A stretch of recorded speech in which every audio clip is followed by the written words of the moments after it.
রাষ্ট্রপতি শহীদ রাষ্ট্রপতি জিয়াউর রহমানকে মাওলা জান্নাতের সর্বোচ্চ মাকাম দান করে দিন। ইয়া রাব্বুল আলামিন মেহেরবানি করে আল্লাহ আমাদের গণতন্ত্রের মাতা দেশনেত্রী বেগম খালেদা জিয়াকে মাওলা। অনুষ্ঠানে আমাদের প্রধান অতিথি গণপ্রজাতন্ত্রী বাংলাদেশ সরকারের মাননীয় প্রধানমন্ত্রী বিএনপির চেয়ারম্যান জনাব আমজাদ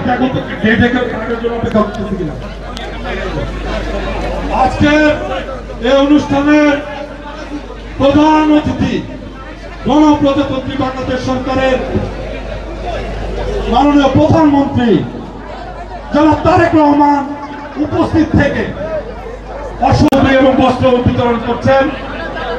আমরা ঢাকা 11 বিএনপির পক্ষ থেকে বাড্ডা, ভাটারা, রামপুরা, হাতির জেলা বিএনপির পক্ষ থেকে আন্তরিক শুভেচ্ছা এবং অভিনন্দন জানাই।